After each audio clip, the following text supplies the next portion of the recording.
जी हाँ दोस्तों, तो आज हम हमारा chapter number 35 stock and shares पढ़ रहे हैं। क्या पढ़ रहे हैं? स्टॉक तथा शेयर पढ़ रहे हैं। ये बहुत बढ़िया चैप्टर है। और आपने देखा होगा कि स्टॉक मार्केट, शेयर मार्केट है ना, आपने सिर्फ नाम सुना होगा, लेकिन आपको उसकी A to Z जानकारी बहुत सारे लोगों को हो सकती है, लेकिन जो उसको सीखना चाहते हैं उनको नहीं होगी। तो उनके लिए बहुत बढ़िया वीडियो हो सकता है, ये उनके लिए बहुत हेल्पफुल वीडियो हो सकता है। देखिए, इसमें बहुत इंपॉर्टेंट चीज़ें हैं, वो मैं आपको बताना चाहूँगा कि इसमें होती क्या क्या चीज़ें हैं ना। तो अगर आप देखेंगे कि कुछ लोग अगर किसी कारखाने को अथवा कंपनी को चलाने के लिए क्या है, कुछ लोग अगर चालू करना चाहें या कोई एक व्यक्ति चालू करना चाहे, तो उसको क्या है, अत्यधिक धन की आवश्यकता होती है ना। धन लगेगा उसमें 1 करोड़ रुपये, 2 करोड़ रुपये, है ना। 1 करोड़ 2 करोड़ रुपए एक व्यक्ति अरेंज कर पाए या नहीं कर पाए, दो कंडीशन हो सकती है। अगर कर सकता है तो उसकी कंपनी बहुत बढ़िया चल सकती है, ठीक है कि नहीं। लेकिन अगर वो अरेंज नहीं कर पाता है, ठीक है कि नहीं, तो उसको पैसे की ज़रूरत तो लगेगी। तो क्या करता है वह, कुछ लोग मिलकर उससे क्या है, चलाते हैं, ठीक है कि नहीं। या वो लोग भी अगर पूरा धन इकट्ठा नहीं कर पाए, है ना, तो सब लोग मिल के क्या करते हैं, उसको इकट्ठा करते हैं, धन को इकट्ठा करते हैं और उस कंपनी को क्या करते हैं, वो चलाते हैं। इसके सामर्थ्य से बाहर होता है। यदि और वो बड़ी अपनी कंपनी को करना चाहे, उनको और पैसे की ज़रूरत लग रही और वो उनके सामर्थ्य से क्या हो, बाहर हो, तो क्या करते हैं, कुछ लोग मिलकर एक कंपनी बना लेते हैं तथा उस कंपनी को चलाने हेतु उसके बारे में विस्तार से अपनी योजनाओं को जनता के सामने प्रस्तुत करते हैं। तो वो क्या करते हैं, अपनी कंपनी को, अपनी कंपनी की योजनाओं को क्या करते हैं, लोगों को बताते हैं और उनको क्या करते हैं, उनके अंदर एक्साइटमेंट, उनके अंदर एनर्जी भरते हैं लोगों के अंदर कि वो उनकी कंपनी में क्या करें, पैसा लगाएं, ठीक है कि नहीं। तथा पब्लिक को इसमें धन लगाने के लिए आमंत्रित करते हैं। वो लोगों को बताते हैं अपनी कंपनी के बारे में, उनकी योजनाओं के बारे में बताते हैं और लोगों को क्या करते हैं, आमंत्रित करते हैं कि वो उनकी कंपनी में पैसा लगाए, ताकि वो जो उनको पैसे की नीड है वो क्या हो सके, पूरी हो सके। स्टॉक अथवा पूंजी, स्टॉक अथवा पूंजी क्या होती है, ठीक है कि नहीं। तो स्टॉक अथवा पूंजी होती है कंपनी चलाने हेतु जिस कुल धन की आवश्यकता होती है, उसे हम क्या बोलते हैं, स्टॉक तथा पूंजी कहते हैं। जो क्या है, कंपनी को चलाने के लिए जिसकी हमको जरूरत लगती है। शेयर, शेयर क्या होते हैं, पूरी पूंजी को छोटी छोटी बराबर मूल्य की इकाइयों में बांट दिया जाता है। प्रत्येक इकाई को एक शेयर कहते हैं। जिस व्यक्ति के पास ये शेयर होते हैं उसे क्या कहते हैं, शेयर धारक कहते हैं। जैसे मेरे पास कोई कंपनी है, ठीक है कि नहीं, और वो क्या है, उसका एक शेयर जो है वो कितने का है, 10,000 रुपये का है। कितने का शेयर है, 10,000 रुपये का है। और मैं चाहता हूं कि उस कंपनी के कितने शेयर रहे, 1,000 शेयर रहे। तो मुझे क्या है, मुझे जितने पैसे की नीड है ना, मुझे अगर 1 करोड़ रुपये की नीड है और मैं एक शेयर 10,000 रुपये का रखूं, तो 1,000 शेयर मेरे पास हो जाएंगे, ठीक है कि नहीं। तो अगर कोई क्या करता है, मेरी कंपनी के शेयर खरीद लेता है ना, 1,000 जो शेयर हैं उसमें से कोई अगर मेरी कंपनी के 100 शेयर खरीद लेता है, तो वो मेरी कंपनी का क्या बन गया, शेयर धारक बन गया। अगर वो एक शेयर भी खरीदता है तो वो भी मेरी कंपनी का क्या बन गया, शेयर धारक बन गया। जैसे मैं हूं, मेरी कंपनी में मैंने आधा पैसा लगाया है, ठीक है कि नहीं, तो उसके जितने भी शेयर हैं उसके 50% शेयर पर मेरा हक है। तो मैं भी अपनी कंपनी का क्या हूं, शेयर धारक हूं, और 50% का उसका क्या हूं, मैं मालिक भी हूं। अगर देखें हम लाभांश, तो लाभांश क्या होता है, कंपनी द्वारा अर्जित कुल वार्षिक लाभ में से कुछ भाग क्या है, शेयर धारकों में बांट दिया जाता है ना। कंपनी क्या है, साल भर में, एक वर्ष में जितना लाभ अर्जित करती है उसका क्या है, कुछ भाग क्या करती है, वो शेयर धारकों में बांट देती है। इसे हम क्या बोलते हैं, लाभांश कहते हैं। अब ये जो लाभांश है, इसका कुछ भाग शेयर धारकों को कैसे मिलता है, उसका क्या है, एक परसेंटेज रहता है, उसका एक रेशो रहता है। तो वो कैसे बढ़ता है, तो यह प्रायः बढ़ता है प्रति शेयर, है ना। मतलब किसी के पास किसी कंपनी के कुछ शेयर हैं, जैसे उसके पास क्या है, कंपनी का एक शेयर है, ठीक है कि नहीं, कंपनी का क्या है, एक शेयर है, और उसकी कीमत आज की कंडीशन में कितनी है, 10,000 रुपये। कितनी है, 10,000 रुपये की कीमत जब खरीदते समय अगर कितनी थी, 10,000 थी, है ना। उसकी खरीदते समय कितनी कीमत थी, 10,000 थी। और अब बढ़ के उसकी कीमत कितनी हो गई है, उसकी कीमत बढ़ के हो गई है अब 10 लाख रुपए हो गई। कितनी हो गई, 10 लाख रुपए एक शेयर की। तो उस एक शेयर को जब वो बेचता है तो उसको अब कितना मिलेगा, उसको मिलेगा 10 लाख रुपए। कितना मिलेगा, 10 लाख। क्योंकि जब उसने खरीदा था तब उस एक शेयर की कीमत कितनी थी, 10,000 रुपये थी। लेकिन अब उस एक शेयर की कीमत कितनी हो गई है ना, कितनी हो गई है, उसकी कीमत हो गई है 10 लाख हो गई है। कितनी हो गई है? 10 लाख। तो अब जब वो अपने एक शेयर को बेचेगा तो उसको 10 लाख रुपए मिलेगा, मतलब उसने 10,000 रुपये लगाया था और उसको अब कितना मिलेगा? 10 लाख रुपए मिलेगा। तो ये प्रति शेयर कीमत हो गई, है ना, प्रति शेयर बढ़ता है। अथवा कैसे बढ़ता है? ये शेयरों के कुल अंकित पूंजी की प्रतिशतता के रूप में बढ़ता है। मतलब अगर कोई व्यक्ति है, उसके पास किसी कंपनी के कितने शेयर हैं? 50% शेयर है। कितने शेयर हैं? 50%। तो उसको जितना भी लाभ होगा उसको कितने मिलेगा? 50% उसको उसका मिल जाएगा। मतलब प्रतिशतता के आधार पे भी ये जो है लाभांश बढ़ता है और प्रति शेयर के भी हिसाब से ये लाभांश उनमें बढ़ता है। दो तरीके से लाभांश उनमें बढ़ता है। प्रत्यक्ष मूल्य अथवा अंकित मूल्य। शेयर सर्टिफिकेट पर छपे मूल्य को उस शेयर का क्या बोलते हैं? अंकित मूल्य बोलते हैं ना। मतलब जो शेयर का सर्टिफिकेट होता है उस पर जो मूल्य छपा रहता है उसको क्या बोलते हैं? अंकित मूल्य बोलते हैं। अब देखिए दोस्तों, जब हम क्या करते हैं, हमारी कंपनी को स्टार्ट करते हैं और हमें फंड की ज़रूरत होती है तो हम क्या करते हैं, हमारी कंपनी को सेबी के पास में क्या करते हैं? रजिस्टर्ड कराते हैं और कंपनी को बताते हैं कि हमको भैया 1 करोड़ रुपए चाहिए और एक शेयर के मूल्य इतना रहेगा। ठीक है कि नहीं? तो सेबी क्या करती है? उस पर रिसर्च करने के बाद आपको आपके शेयर का सर्टिफिकेट देती। क्या देती है? शेयर बाजार में, शेयर मार्केट में जब आपका कंपनी लिस्टेड होती है तो कंपनी आपको एक सर्टिफिकेट देती है जिसको बोलते हैं शेयर सर्टिफिकेट। उस पर लिखा रहता है कि आपके एक शेयर की कीमत कितनी है। उसी कीमत को क्या बोलेंगे हम? उस शेयर का क्या बोलेंगे? अंकित मूल्य बोलेंगे। प्रत्यक्ष मूल्य क्या कहलाएगा? प्रत्यक्ष मूल्य, अंकित मूल्य क्या कहलाएगा? शेयर सर्टिफिकेट पर छपे मूल्य को उस शेयर का क्या बोलते हैं? अंकित मूल्य कहते हैं। ये उसके शेयर सर्टिफिकेट पर लिखा रहता है, उस मूल्य को हम बोलेंगे अंकित मूल्य। अगर हम बात करें किसकी? बाजारी मूल्य की। तो बाजारी मूल्य क्या होता है? विभिन्न कंपनियों के शेयर बाजार में बेचे अथवा खरीदे जाते हैं।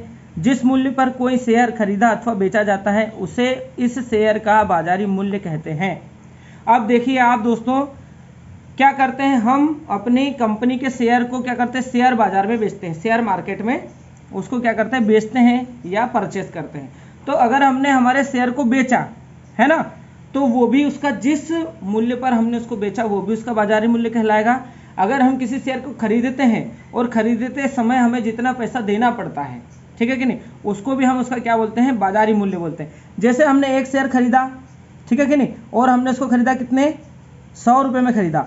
आप देख रहे होंगे दोस्तों कि यहाँ पर एक वीडियो में पहले बना चुका था शेयर मार्केट पे, लेकिन वो किन्हीं कारणों से डिलीट हो गया, तो मुझे ये वीडियो वापस से शूट करना पड़ रहा है। ठीक है ना। तो अगर हम बात करें तो एक शेयर जो है जैसे क्या 100 रुपये में खरीदा तो ये उसका क्या है? बाजारी मूल्य है। और अगर उसने उस एक शेयर को कितने में बेचा? 1000 में बेचा। तो अगर वो उसको बेचता है जितने समय के बाद भी बेचता है, जिस समय के बाद भी वो बेचता है, लेकिन जितने में बेचता है वो उसका क्या कहलाएगा? बाजारी मूल्य कहलाएगा। किसी शेयर का विक्रय मूल्य क्या होता है? समतोल मूल्य। समतोल मूल्य होता है विक्रय मूल्य जो रहे वो अंकित मूल्य के क्या रहे? बराबर रहे। अंकित मूल्य मतलब वही मूल्य जो उस पर लिखा रहता है, और विक्रय मूल्य भी उसी का बराबर हो अंकित मूल्य के, तो उसको बोलेंगे समतोल मूल्य। इसके बाद करें हम मूल्य की, तो अब मूल्य क्या होता है? यदि विक्रय मूल्य जो है वो अंकित मूल्य से क्या हो? छोटा हो, तो हम उसको बोलेंगे अवमूल्य। अधिमूल्य क्या होता है? अधिमूल्य होता है यदि विक्रय मूल्य जो है वो ज़्यादा हो किससे? अंकित मूल्य से, तो उसको हम कंडीशन में बोलेंगे अधिमूल्य। इसके बाद देखें दलाली। दलाली क्या होता है? प्रायः शेयर खरीदने तथा बेचने की प्रक्रिया किसी दलाल के माध्यम से होती है जो कुछ धन दलाली के रूप में लेता है। मतलब कोई दलाल क्या करता है? हमको हमारे शेयर को खरीदने में और हमारे शेयर को बेचने में क्या करता है? बीच में ब्रोकर का काम करता है ना। और वो उस काम के लिए हमको क्या करता है? दलाली लेता है हमसे, कुछ पैसा एक्स्ट्रा चार्ज करता है जिसको हम दलाली बोलते हैं। तो वो जो खरीदने और बेचने में जो हमारे जिसके माध्यम से हमारा खरीदने और बेचने का काम होता है शेयर को, उसको बोलते हैं दलाल, है ना। और जो कुछ धन वो एक्स्ट्रा लेता है उसको बोलते हैं दलाली। शेयर खरीदने पर वास्तविक क्रय मूल्य क्या होगा? तो शेयर खरीदने पर वास्तविक क्रय मूल्य होगा जब हम उसको खरीदेंगे तो उसको खरीदने का मूल्य हमको देना पड़ेगा 100 रुपये, और उसके बाद अगर हम उस पर दलाली 20 रुपये देते हैं तो टोटल दोनों का कितना हुआ? 120। यानी शेयर को खरीदने में हमने कितना पैसा लगाया? 120 रुपये लगाया, जो कि उसका क्या है? वास्तविक क्रय मूल्य है। क्या है उसका? वास्तविक क्रय मूल्य। अगर हम शेयर बेचें तो शेयर बेचने पे हमको क्या होगा? एक धन प्राप्त होगा, है ना, जो क्या होगा? शेयर बेचने पर प्राप्त धन होगा। तो वो क्या होगा? विक्रय मूल्य में जब हम दलाली क्या कर देंगे? माइनस कर देंगे। मतलब हमने किसी चीज़ को 120 रुपये में बेचा, अब बेचने वाला जो बीच वाला है दलाल, वो भी बेचने के लिए हमसे कुछ पैसा चार्ज करेगा, तो वो उनने 20 रुपये चार्ज किया। तो हमने क्या किया भैया, जो 120 में बेचा था उसमें 20 रुपये हमको क्या करना पड़ेगा, दलाल को देना पड़ेगा। तो हमने टोटल कितने में बेचा उसको, हमारे पास कितने पैसे आए, हमारे पास आए 100 रुपये। यानी ये जो 100 रुपये है यही हमारा क्या है, प्राप्त धन है। क्या है, प्राप्त धन या शुद्ध विक्रय मूल्य हमारा उसका हो गया है। ठीक है कि नहीं। अब हम देखते हैं कुछ एग्जाम्पल। तो एग्जाम्पल अगर हम देखें तो हमारा क्या है, 8 रुपये अधिमूल्य हम कब बोलेंगे, तो 8 रुपये अधिमूल्य का अर्थ होता है कि अंकित मूल्य से क्या दिया जाए, 8 रुपये अधिक दिया जाए। ठीक है। अगर हम बोले 8 रुपये अवमूल्य का अर्थ है ना, तो 8 रुपये अवमूल्य क्या होता है, 8 रुपये अवमूल्य होता है अंकित मूल्य से 8 रुपये कम में कोई चीज़ को बेचना, 8 रुपये अवमूल्य कहलाता है। अब क्या है, अगर हम 100 रुपये के रुपये 120 पर 9% स्टॉक का अर्थ होता है, इस लाइन का मतलब क्या होता है कि ये जो 100 रुपये है ये क्या है, अंकित मूल्य है ना, और विक्रय मूल्य क्या है, 120 रुपये है ना। 120 रुपये क्या है, उसका विक्रय मूल्य है, और एक शेयर पर उसको जो लाभ मिल रहा है वो कितना मिल रहा है, 9% यानी 9 रुपये मिल रहा है। ठीक है कि नहीं। तो उसको एक साल में एक शेयर पर लाभांश जो मिलता है 9 रुपये मिलता है वार्षिक। अर्थात इसका मतलब क्या हुआ, 120 रुपये की लागत पर उसको एक वर्ष में कितने आय हुई, 9 रुपये की आय हुई। दोस्तों आप देख रहे होंगे कि ये क्वेश्चन नंबर 1 हमारा सॉल्व किया हुआ है। एक्चुअली ये वीडियो पहले मैं शूट कर चुका था, है ना, रात को कल मैं शूट कर चुका था, लेकिन किन्हीं कारणों से ये वीडियो मेरे पास से क्या हो गया, रात को डिलीट हो गया, इसलिए मुझे ये वापस से शूट करना पड़ रहा है। तो आइए देखते हैं, हम क्वेश्चन नंबर 1 पे आते हैं। आपको मैं बताता हूँ कि इसको कैसे निकालते हैं, कि हमको कितने की चीज़ कितने में खरीदी, कितना फ़ायदा हुआ, कितना नुकसान हुआ, किस चीज़ को कितने अवमूल्य पर बेचा गया, कितने अधिमूल्य पर बेचा गया, तो कितने रुपए में पड़ी, कितने में हमको फ़ायदा होगा, लॉस होगा, सारी चीज़ें हम देखते हैं क्वेश्चन के अकॉर्डिंग। तो आइए हम चलते हैं क्वेश्चन नंबर 1। देखिए दोस्तों, हमारा क्वेश्चन नंबर 1 है, रुपये 5400 के 9% स्टॉक पर 90 रुपये का मूल्य कितना होगा। अगर हम 5400 के स्टॉक 9% का स्टॉक से 90 रुपये पर मूल्य कितना होगा, अगर हम इसको देखें तो उस मूल्य को निकालने के लिए हमने सबसे पहले 5400 रुपये क्या किया है ना, पैसा लगाया 5400 रुपये। तो उसका अंकित मूल्य अगर हमको नहीं दिया है तो अंकित मूल्य हम हमेशा क्या करेंगे, 100 रुपये मान लेंगे। अगर 100 रुपये अंकित मूल्य से उनने शेयर खरीदे कितने, 5400 के, तो कितने हो गए, कुल शेयर हो गए, कुल शेयर है ना, कुल शेयर कितने हो गए, 5400 में हमने 100 से डिवाइड कर दिया तो कितना हो गया, उसने क्या किया, 54 शेयर खरीद लिए। क्या कर लिया उसने, 54 शेयर खरीद लिए, है ना। उसने क्या किया, 54 शेयर उसके खरीद लिए। अब उसने अगर 54 शेयर खरीदे हैं और 9% स्टॉक का 90 रुपये के हिसाब से उसने क्या किए, उसको सेल किए। ठीक है कि नहीं। तो उसका मूल्य कितना होगा, तो उसका जो मूल्य होगा वो 90 के हिसाब से उसने 54 क्या कर दिए, बेच दिए। तो 9 चुको कितने हो गए, 36 के 6 सिलाया 3, 9 5 45 और 3 कितने हो गए, 48। मतलब 4860 रुपये उसका क्या होगा, मूल्य होगा। और अगर वो उसको क्या करता है, 90 रुपये पर बेचता है, तो उसको इस कंडीशन में क्या होगा, लॉस होगा, और उसको इस कंडीशन में उस स्टॉक को सेल नहीं करना चाहिए। और अगर वो करता है तो उसको इस स्टॉक मार्केट में जो 5400 रुपये लगाता है उस पर उसको कितने मिलेंगे, 4860 रुपये ही मिलेंगे। अब चलते अपन क्वेश्चन नंबर 2 पे। तो क्वेश्चन नंबर 2 क्या है, 7000 रुपये, 7000 के 8% स्टॉक का 3 रुपये अधिमूल्य पर मूल्य क्या होगा। अब उसने जो है वो जो भी उसका विक्रय मूल्य था उससे उसने क्या किया, 3 रुपये अधिमूल्य पर, मतलब उसके अंकित मूल्य से 3 रुपये ज़्यादा पे बेचा। अभी तो अपने को अंकित मूल्य नहीं दिया, तो अंकित मूल्य कितना मान लो, अंकित मूल्य कितना हो गया, 100 रुपये हो गया क्या। तो कुल शेयर कितने हैं उसके पास, तो कुल शेयर उसने कितने के खरीदे, 7000 के खरीदे, कितने के हिसाब से, 100 के हिसाब से। तो उसके पास शेयरों की संख्या कितनी हो गई, 70 हो गई क्या। अब उसके पास 70 शेयर है, उसने 3 रुपये अधिमूल्य पर बेचे, मतलब अंकित मूल्य से 3 रुपये ज़्यादा। तो विक्रय मूल्य उसका क्या हो गया, विक्रय मूल्य 103 रुपये हो गया क्या।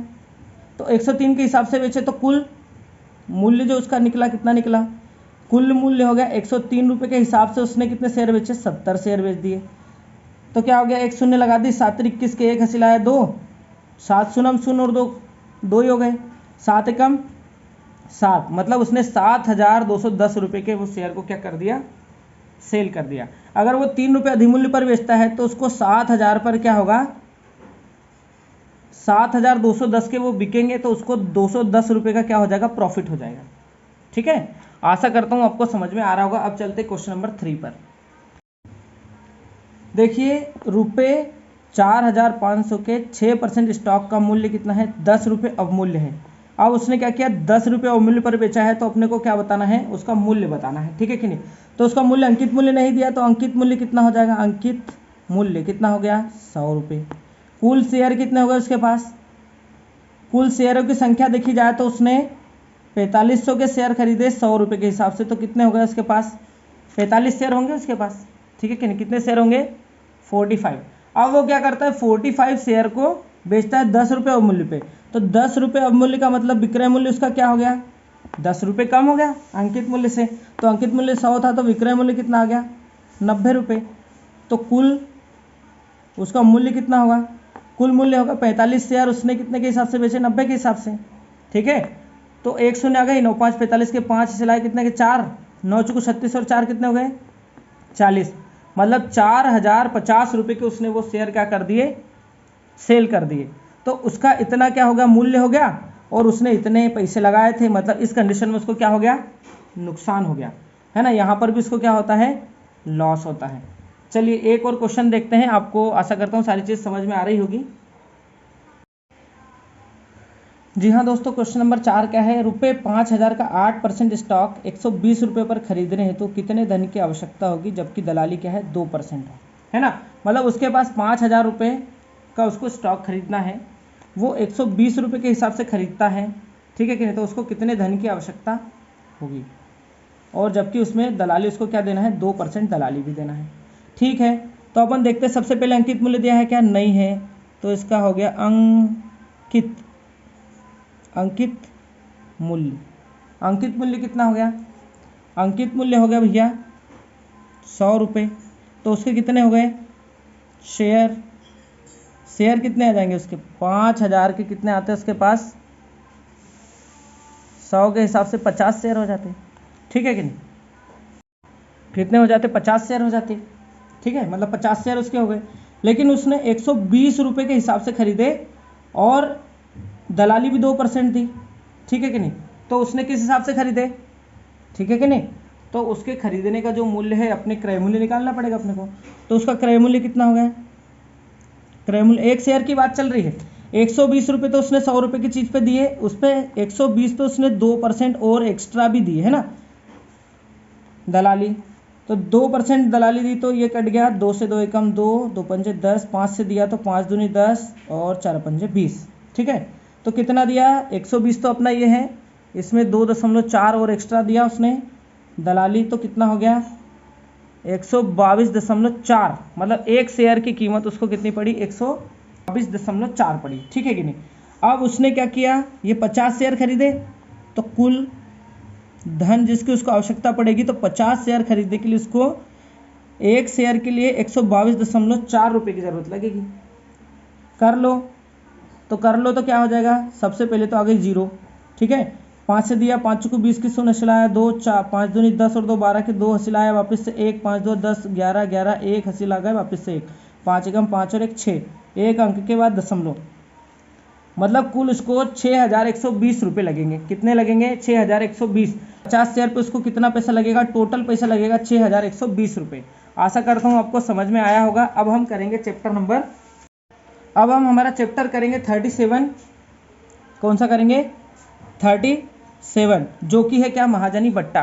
क्योंकि हमने चैप्टर नंबर 36 ऑलरेडी आपका वीडियो अपलोड हो चुका है, किन्हीं कारणों से ये जो 35 नंबर का चैप्टर था, ये किसी कारण से क्या हो गया, मेरे से मिस हो गया वीडियो कंप्लीट होने के बाद में, इसलिए वो अपलोड नहीं हो पाया।